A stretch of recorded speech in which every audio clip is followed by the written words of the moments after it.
New this morning, deadly overnight strikes on the Ukrainian capital of Kyiv. Watch this.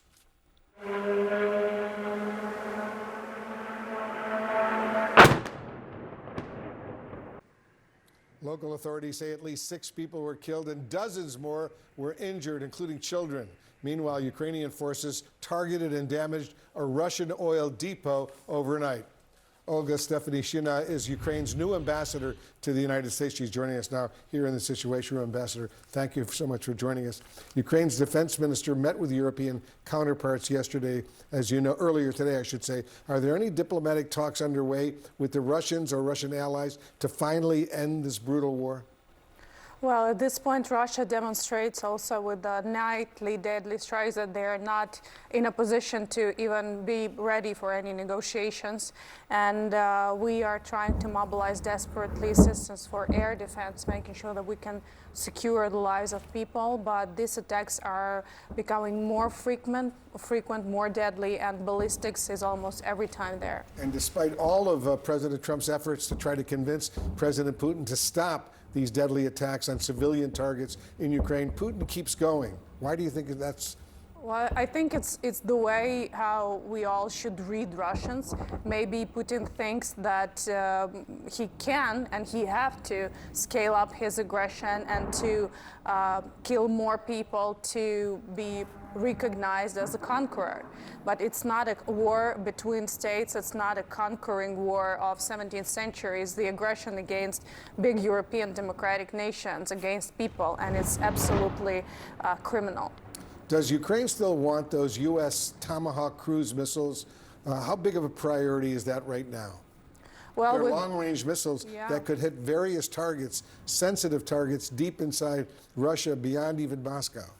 Well, today our defense minister have had a conversation with other ministers, so it's not only the longest range capability, but also different types of weapons. But definitely having Tomahawks or any other type of long-range missiles would make these attacks almost impossible, because the capabilities through which this launches and these hundreds of drones are attacking our state would be not existing anymore. Is this priority number one for you right now as the new Ukrainian ambassador in Washington to try to convince the Trump administration to make these Tomahawk cruise missiles available to Ukraine? Absolutely, absolutely mobilizing all the financial capabilities to procure as much weapons from U.S., enabling the air defense and securing our cities is a vital priority. It's a humanitarian need, I would say, but also enabling to attack the enemy from within, depriving him from the ability to kill Ukrainian people is vital. And if the U.S. were to make these Tomahawk cruise missiles with more than 1,000 miles capability available to Ukraine, would it be okay from the U.S. perspective for Ukraine to launch these missiles against various targets deep inside Russia?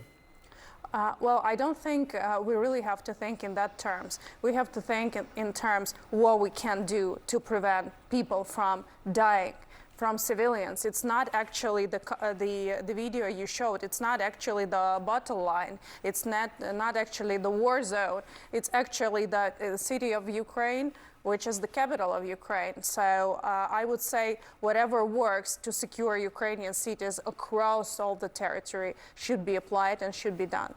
So you really want those Tomahawk cruise missiles? I don't blame you. Do you believe that Putin will ever listen to President Trump, who keeps on saying he wants the killing to stop? Too many people are getting killed. Well, I think it's important for Ukraine, and my president has said it multiple times. It's very important that the president of the United States has a personal commitment to end the war, and whatever serves this purpose should be done. Ukraine has been a long-lasting ally, saying that we are committed to peace. We're committed to whatever negotiations or format President Trump would consider workable. At this point, we only see that Russia is only feeling that they are empowered to make aggression more crucifying, more deadly. So probably we should look for the options which work the best, is just looking at their military agony and forcing them to be collapsing under the sanctions pressure. Russia is now claiming, as you probably know, to have foiled a Ukrainian assassination plot against a high-ranking Kremlin official inside Russia. CNN has not independently verified those claims. Is there anything you can tell us about that? Absolutely not, and definitely not something that should be commended. There's no information I'm aware of so that I could really provide publicly. There's also new information that Russia appears very close right now to capturing Pokrovsk, a strategic city in eastern Ukraine. Some military analysts and Ukrainian commanders are worrying that Kyiv may be repeating past mistakes by hanging on too long. What do you think? Pokrovsk is the city. So I can give you a little bit of a statistics. Over the last week, we had like over 1,100 combat engagements, and Pokrovsk is one of the spots there. Definitely the communication around that made by Russian Federation is victorious because they're trying to send a signal here to the United States that they're like winning in a smaller spot. But the position of our government, our president, is that this is a military process Ukrainians are holding, but it is not something that should be done just to win the narrative. If it would be vital to save the people, the decisions will be taken. Ukrainian ambassador, the new Ukrainian ambassador to the United States, Ambassador Olga Stefanishyna, thank you so much for joining us. We hope you'll be a frequent visitor. Thank you. Thank you for inviting me and speaking about Ukraine. That's really important. Welcome to Washington. Thank you. We live on the second floor. I lowered my child out through the window. My child is 14 years old. He is a teenager. I lowered my child first, and then I jumped through the window myself. People on the ground tried to catch us. This is a tragedy for all of us. I'm not speaking just about myself. It is a tragedy for Ukraine and for the entire world, because for some reason no one can manage Russia. They strike every district, every day. Today it was my home. Tomorrow it could be my neighbors or relatives. For some reason, it is impossible to stop the Russian terror. I don't know why. As deadly strikes pounded the capital, President Volodymyr Zelensky says Ukraine launched domestically produced Neptune cruise missiles at Russian targets Thursday, but he did not give specifics on where they hit or the damage caused. Ukrainian drones also struck a key Russian oil terminal, causing infrastructure damage and igniting a fire at the facility. Let's discuss all of this with Luke Harding, senior international correspondent at The Guardian. He's also author of Invasion, the inside story of Russia's bloody war and Ukraine's fight for survival. I just want to talk about the specific attacks on Ukraine's energy infrastructure. All of this, of course, a cruel plot to essentially plunge Ukraine into darkness and cold, just as winter looms. Ukraine has retaliated by striking Russia's oil infrastructure in order to sort of damage its oil revenues as well. Is that the right response that is actually going to get Putin to change course? I assume the answer is no. And if not, what is?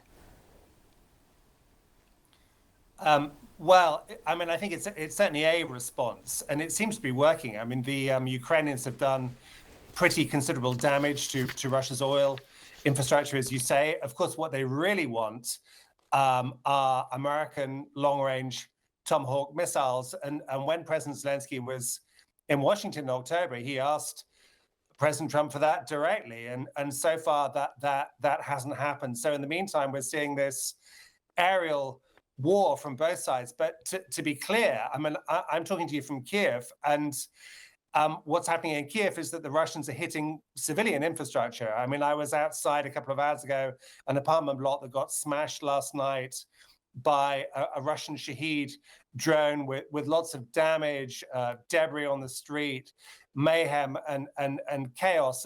And it seems that there's really a kind of targeted attempt to demoralize Ukrainians in the winter and to make them give up. And just in terms of, I mean, obviously you mentioned the Tomahawk missiles. Russia clearly has the advantage when it comes to aerial attacks. You talk about trying to demoralize the Ukrainian population, make them give up. Obviously, the attacks on energy infrastructure as we head into the winter. What is it in terms of what are the weapon systems that are really going to make the difference here? Is it the Tomahawk missiles, or is it the Patriot air defenses that cost about $1 billion that Volodymyr Zelensky is actually asking the Europeans to pay for? I mean, it's a good question. I asked Volodymyr Zelensky this myself when I sat down with him last weekend in the presidential palace. And by the way, as we were sitting, the power failed and we were plunged into darkness until the backup generator came on. And what he told me is that we need everything. I mean, he's been asking for weapons from the Europeans, from the Americans, from everybody. But in particular, Kiev wants two things. It wants better air defense systems so it can shoot down more of these missiles, particularly ballistic missiles. I mean, Ukraine was hit last night by 18 ballistic missiles, very, very hard to intercept. But also it wants sort of long-range attack weapons so it can strike Russian airfields, military sites, so that these planes which fire the missiles don't get off the ground. So, I mean, that is the strategy. But at the moment, we are some way away from that. And we're just seeing every other night practically hundreds of Russian drones in the sky, and people sleeping, hiding, listening to air raid sirens, machine gun fire from Ukrainian air defenses, and it's a pretty dark scene.